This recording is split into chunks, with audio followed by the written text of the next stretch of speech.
우리 인사 좀 나누겠습니다. 주님의 이름으로 사랑합니다. 주님의 이름으로 축복합니다.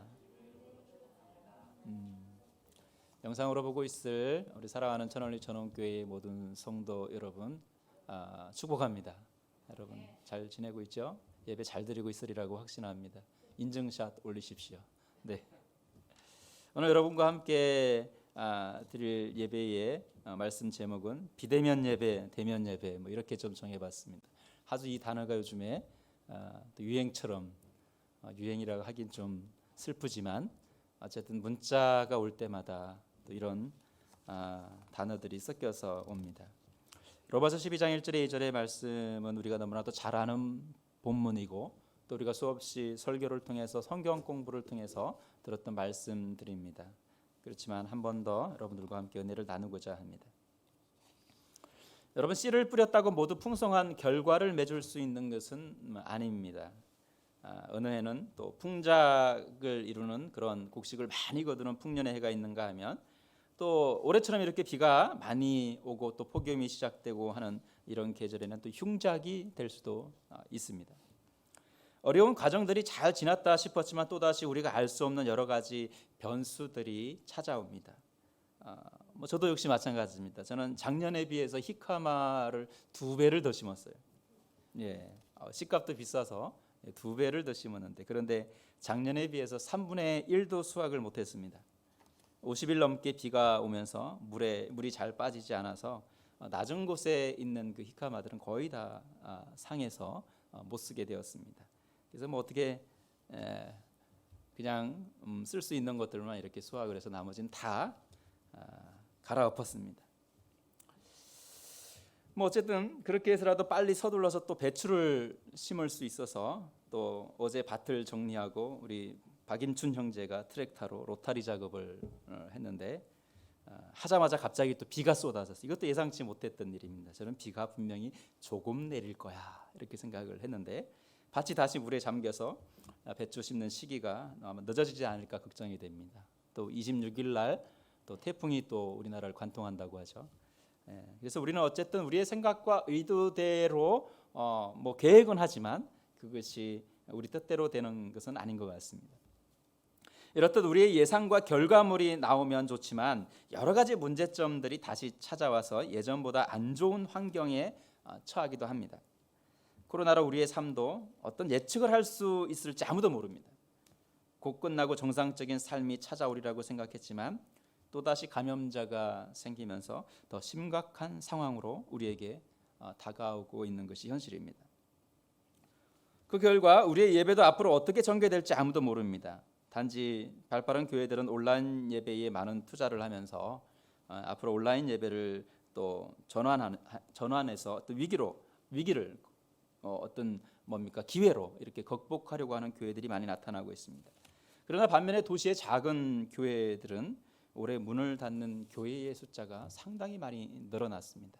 개척은 엄두도 못 내고 기존에 있던 교회들이 대부분 다 문을 닫는 이런 안타까운 현실들이 오늘날 이 교회에 닥치고 있습니다.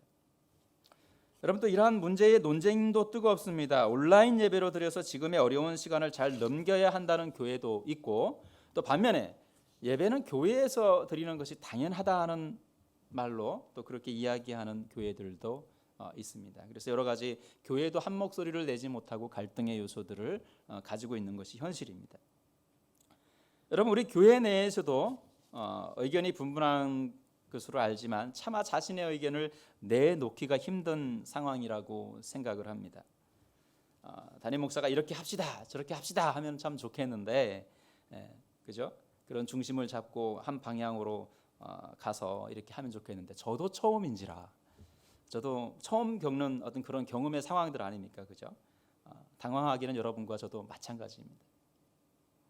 그러다 분명한 것은 우리가 예배를 드려야 한다는 것은 모두가 공감하고 있는 듯합니다. 여러분 그렇죠? 이런 상황, 어떤 상황 속에서도 하나님을 예배해야 된다는 것은 당연하다고 생각하고 있습니다. 이것을 부정한다면 어려운 시기니까 코로나가 닥쳐 있으니까 예배는 드려서는 안 돼라고 하는 사람은 아무도 없을 것입니다. 예배는 분명히 드려야 한다는 당연함을 우리는 가지고 있습니다. 얼마 전 목사님들을 만날 기회가 있어서 이야기를 좀 나누었는데, 교회마다 열심 있는 성도들의 말보다 평소에 예배 참석을 잘 안 하는 성도들이 더 말이 많고 의견이 분분하다, 이런 얘기를 들은 적이 있습니다.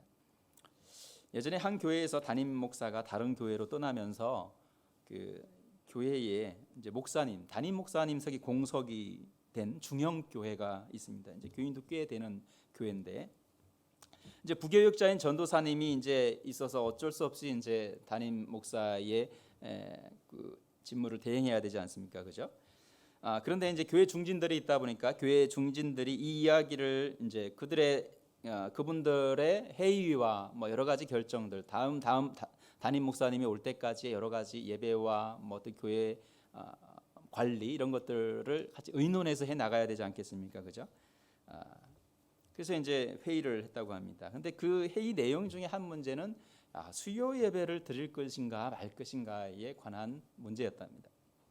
수요 예배 참석의 문제가 있었는데, 중진들이 모여서 수요 예배는 담임 목사도 없고 하니까, 전도사님도 힘드니까 당분간 우리 모이지 않기로 이렇게 결정을 했다고 합니다. 그런데 그 자리에 모여서 회의를 한 사람들은 애초에 수요 예배를 참여하지 않는 사람들이었다는 겁니다. 늘 적극적이고 항상 참여하면서 교회의 꾸준히 일을 도맡아 하는 사람들은 그런 결정에 아무런 답도 내놓지 않고 그들의 결정에 따라 수요 예배를 참석하지 못했다고 합니다. 여러분 어떻게 생각하십니까? 예배는 드리지 않으면서 예배의 방향을 결정하는 일은 그들이 앞장서서 결정을 한다는 것입니다.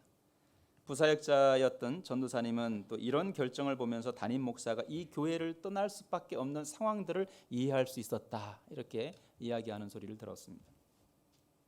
오늘날 감염이 참 이게 감염이 돼서는 안 되지 않습니까, 그죠? 이 감염의 이유로 예배의 방법에 대하여 많은 논란이 있습니다. 그러나 그 논란의 중심에도 교회가 지탱할 수 있는 보이지 않는 봉사와 헌신의 사람들이 목소리보다 늘 바라만 보는 어떤 그런 사람들의 의견이 중요하게 작용하고 있다는 것입니다. 다시 말하면 그렇잖아요. 열정적인 사람과 교회를 지탱하는 분들의 목소리로 그 교회의 모든 결정들이 이루어지는 것이 아니라 비주류의 사람들인데, 목소리는 그들이 커서 비주류의 사람들이 물론 다 같은 성도고 사랑하는 성도지만 그들의 의견에 따라서 교회가 방향이 결정된다면 이것 또한 우리에게 문제가 아닌가, 이런 생각을 해보았습니다.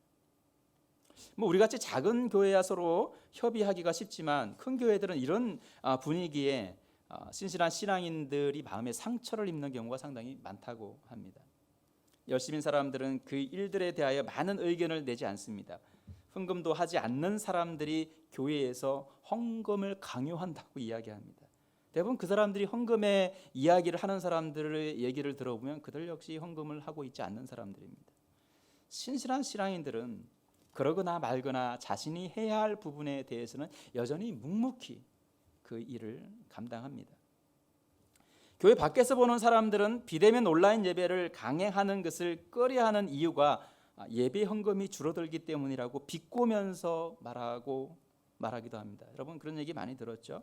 왜 사람들 피해를 입는데 너희가 주일날 전부 다 대면을 하면서 모여서 예배하는 이유가 뭐냐? 그 첫 번째 이유가 너네 돈 때문이 아니냐? 헌금을 걷어서 너 개인적으로 쓰려고 그러지 않느냐? 뭐 이런, 다시 말하면 교인들은 다 알지 않습니까? 그렇게 쓰지 않는다는 것. 그렇게 그 헌금 때문에 예배를 드리는 이유가 아니라는 것을 다 압니다. 그럼에도 불구하고 세상에 많은 사람들은 그런 이유를 꼬투리로 우리를 비난하고 또 우리를 조롱하고 손가락질하기도 한다는 겁니다. 헌금을 하지 않는 일반 성도들도 마찬가지입니다. 그러나 교회는 비대면 예배를 드리든지 대면 예배를 드리든지 헌금을 하시는 분들은 여전히 무관하게 그 일들을 잘 감당해서 교회가 유지되게끔 해 나간다는 겁니다. 우리가 걱정해야 하는 것은 이런 문제가 아닙니다. 뭐 헌금을 하고 안 하고 뭐 이런 문제가 아니라 하나님이 원하시는 예배를 우리는 드릴 수 있는가, 여기에 우리의 문제가 있는 것입니다.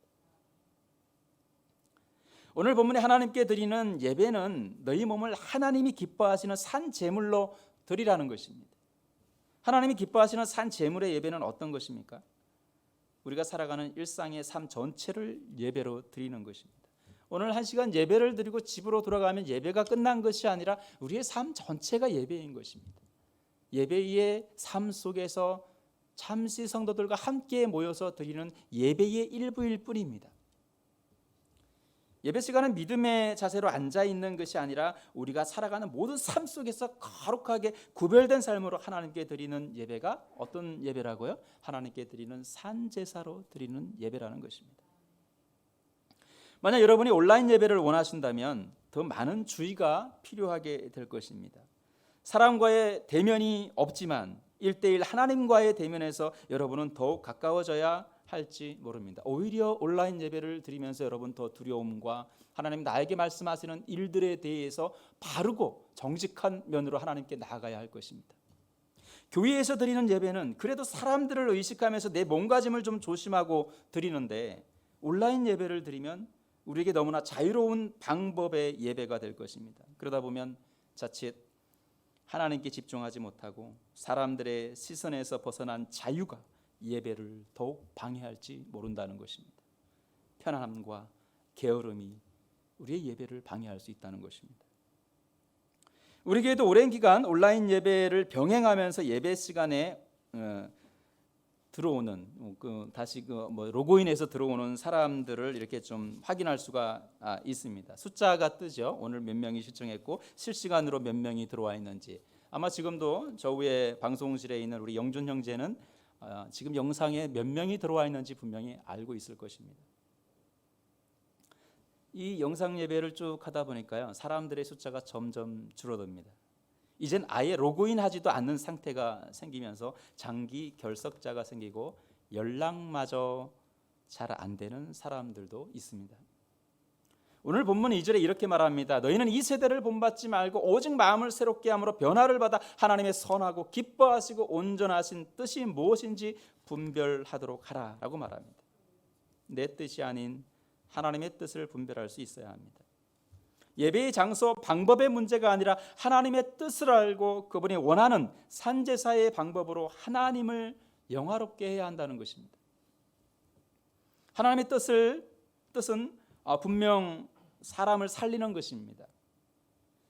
우리를 구원하시기 위해서 자신의 목숨을 아까워하지 않으신 하나님은 우리가 원치 않는 전염을 통해서 많은 사람들에게 해를 끼치며 살아가는 것을 원치 않을 것입니다. 그런 면에서 온라인 예배는 미디어의 발달을 통하여 대체할 수 있는 좋은 예배 수단이 될 수 있다는 것입니다. 오히려 미디어에 우리 청소년들을 빼앗기고 온갖 더럽고 추한 사이트들이 그 미디어 속에서 모든 것을 독차지하고 있는 그런 분야 속에서 오히려 믿음의 방송이 나가고 이런 예배가 방송을 통해서 나갈 때 오히려 미디어 부분을 우리가 다시 찾을 수 있지 않을까 하는 긍정적인 면도 분명히 있습니다. 오히려 가장 많이 접하는 온라인의 놀라운 파급 효과들을 이용해서 복음을 전하는 도구로 사용된다면 이 또한 좋은 대안이 아닐까 하는 생각을 하고 있는 사람들이 많습니다. 우리가 며칠 전 청소년 온라인 캠프를 통해서 우리 청소년들이 참여를 했는데 여기에서 좀 느낀 점들이 있다면 그동안 세상에 빼앗겼던 분야, 미관심의 분야, 도움이 되지 않는다고 생각했던 분야라고 생각해서 교회가 너무 많이 이 부분을 세상에 내어놓았던 그 미디어 부분에 대해서 다시 한번 생각해 보게 된 것입니다. 좀 더 신앙적 관점으로 온라인 매체를 이용한다면 복음의 접근과 또 회심의 가능성이 더 높아지지 않을까 하는 생각이 듭니다. 특히나 복음을 마음대로 전하지 못하는 공산권이나 또 무슬림권에서 좋은 복음의 도구가 될 수 있다는 것입니다. 우리가 분명하게 알아야 할 것은 우리는 하나님을 예배한다는 것입니다. 온라인을 통해서든 교회에서 직접 예배를 드리든 하나님 앞에 서 있다는 사실을 분명히 인지하고 또 우리의 시간들을 그냥 허비하면서 그렇게 보내는 삶의 모습으로 살아서는 절대 안 됩니다. 우리는 예배의 자리에 있는 겁니다. 여러분 영상으로 보고 있는 여러분들 예배의 자리에 있는 겁니다. 여러분들이 더 하나님 앞에 진실함으로 다가 있어야 합니다. 언제 어디서나 어떤 시간이나 장소에서도 하나님 앞에 예배의 자리에 내가 서 있다는 것을 잊어서는 안 됩니다. 여러분 교회를 떠나면 목사님이 안 보이면 기쁘죠. 예, 목사님이 전화 안 하면 더 기쁘고 신방 안 하면 더 좋고, 그죠? 뭐 그렇습니다. 가능하면 피하려 하고요. 가능하면 여러분 SNS에도 목사님이 안 보게끔 숨잖아요, 그죠? 아, 내가 이거를 사진을 올리고 싶은데 목사님은 보지 마세요. 차단. 다 알아요. 언제 어디서나 어떤 시간에서도 우리는 예배의 자리에서 사람들의 삶 속에서 부끄러움이 없는 삶의 모습으로 하나님을 예배하고 경배할 수 있어야 하는데 숨어버린다는 거죠. 우리는 신학교 때 예배의 요소에 대해서 이렇게 배웁니다. 여러분 이 중에 또 신학을 하는 사람들이 있을지 모르겠지만 예배의 요소에 대해서, 예배가 갖추어야 되는데 예배를 드릴 때 꼭 있어야 하는 것들이 무엇일까, 이런 것들을 배웁니다. 몇 가지만 한번 열거를 해보겠습니다. 첫째는 기도가 분명히 있습니다. 우리 예배 시간에 기도가 있잖아요, 그죠? 기도에는 우리의 죄를 자복하는 회개 기도와 또 보호하심에 감사하는 감사 기도가 있습니다. 늘 교회에 오시면 먼저 여러분들은 기도를 하지 않습니까? 어떤 기도를 하지는 모르겠지만 어쨌든 우리의 삶 속에서 기도는 분명히 필요하고 늘 언제나 해야 되는 요소 중에 하나입니다. 예배 시간에도 그렇지만 삶이 예배이기 때문에 삶 전체 속에서 꼭 해야 하는 것이 기도입니다. 찬양이 있습니다. 우리 교회는 찬양이 참 넘칩니다. 너무 감사한 것 중에 하나입니다. 다윗은 늘 하나님을 찬양했습니다. 하나님은 찬양을 통해서 참으로 기뻐하십니다. 우리의 예배가 하나님을 기쁘게 하는 목적이 있다면 정성을 다해서 드리는 찬양이 얼마나 중요한지 모릅니다. 음악이야말로 예배에서 빠질 수 없는 중요한 요소가 아닐까 하는 생각을 해봅니다. 간혹 우리 이제 성가대가 참 우리가 다른 교회에서 보지 못하는 자유함 속에서도 아주 정제되고 아주 멋있는 모습으로 하나님을 찬양하잖아요. 근데 간혹 성가대에서 찬양을 드리는 찬양 제목이 뭐냐 하고 물으면 답을 못하는 사람들이 우리 청소년들 중에 상당히 많습니다. 뭐였지? 뭘 불렀지? 이거 저번 주에 했던 건가? 이번 주에 했던 건가? 우리 마음속에 하나님을 찬양하는 그 가사의 내용과 또 곡조 속에서 진심으로 그를 찬양하려고 하는 그런 마음보다 사람들에게 보이기 위한 찬양이 아니었을까 하는 생각을 지울 수 없는 것 중에 하나입니다. 다시 한번 우리의 삶의 모습을 진실함으로 하나님을 찬양할 수 있는 모습으로 나아갈 수 있으면 좋겠습니다.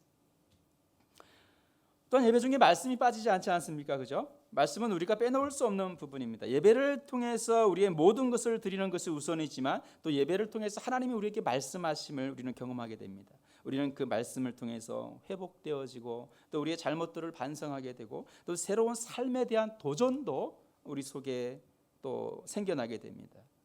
물론 많은 사람들이 다 그렇지는 않습니다. 지금도 그렇지만 졸기도 합니다. 그죠? 당연한 겁니다. 말씀을 듣다가 조는 사람들 있잖아요. 졸기도 합니다. 우리만 그런 게 아니에요. 사도 바울이 열심히 밤새도록 하나님의 말씀을 가르칠 때 창가에 앉아있던 한 성도는 떨어졌죠. 졸다가. 그러나 하나님의 자리에서 말씀은 여전히 우리에게 중요한 삶의 모습의 변화를 우리에게 준다는 것입니다. 다음 우리 예배 속에서 또 빠지지 않는 것이 제물입니다. 즉 헌금이 필요합니다. 이스라엘 백성들은 예배의 자리에 빈손으로 나오지 않았습니다.